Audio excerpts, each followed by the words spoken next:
Le christianisme ne commence pas au moment où nous acceptons Christ.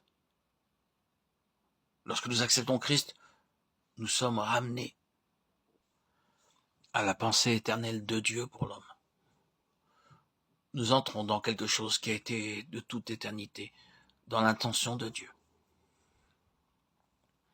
qui est lié à un plan inexprimablement prodigieux dans les âges à venir. Naître de nouveau, devenir un enfant de Dieu. De quelque manière que nous définissions cette expérience, c'est entrer directement dans quelque chose qui, avant tout, n'appartient pas au temps, qui est de l'éternité. Ce n'est pas simplement de cette petite vie ici-bas sur la terre. Elle est du ciel. Elle est universelle dans sa signification. Être un chrétien, c'est une chose merveilleuse qui dépasse toute notre capacité de compréhension. Si nous pouvions seulement avoir une notion du prix de notre salut, du prix de la rédemption, du prix qui a dû être payé pour recouvrer l'héritage perdu, de ce qu'a coûté à Dieu, qu'a coûté au Fils de Dieu, des profondeurs horribles de cette croix. Si nous pouvions en avoir seulement une idée, nous verrions que ce n'est pas une petite chose que d'être un chrétien. C'est immense.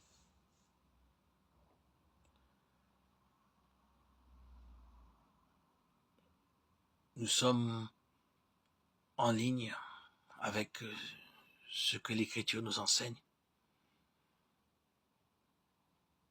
Ce que nous venons de dire n'est pas en dehors de la parole de Dieu.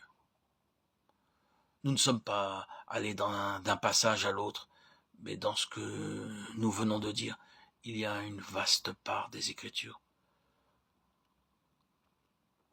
Tout ce que nous disons, annonçons, se trouve dans la parole de Dieu. Et la chose importante, c'est que tout ce que nous avons entendu doit être mis à l'épreuve. Cela peut être vrai dans notre expérience dès maintenant, dans cette vie. C'est précisément le côté merveilleux de tout cela. Un enfant de Dieu réellement né d'en haut, c'est dans son être intérieur. Cela est vrai, c'est pourquoi j'existe. J'en ai maintenant l'explication et beaucoup plus encore. Maintenant, si cela est vrai, si tout cela est la signification d'être en Christ, et nous mettons ceci en guise de raisonnement, quel défi immense c'est d'être un chrétien, et quelle chose terrible ce sera de n'être pas en Christ. Quelle chose immense ce sera non seulement dans cette vie, mais bien plus, infiniment plus, dans les âges à venir que d'être en Christ. Ceci est un appel pour celui qui écoute et qui n'est pas encore en Christ. Il ne s'agit pas simplement pour vous des convictions ou de la foi de votre père ou de votre mère. Il ne s'agit pas de quelque chose que vous appelez christianisme, ni de votre propre conception d'un chrétien, qui peut être entièrement fausse et erronée, ou du moins inadéquate. Il s'agit d'une chose vaste, d'une chose immense. Que Dieu vous aide par cette contemplation de la portée de la vie chrétienne à tendre la main, si vous ne l'avez pas encore fait, pour saisir le don de Dieu.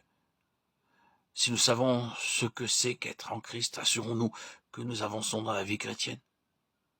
Ne nous contentons pas d'une petite vie chrétienne, de quelque chose de moindre que toute la plénitude de Dieu pour nous. Et si nous avons déjà beaucoup d'expérience et de connaissances, que tout ce que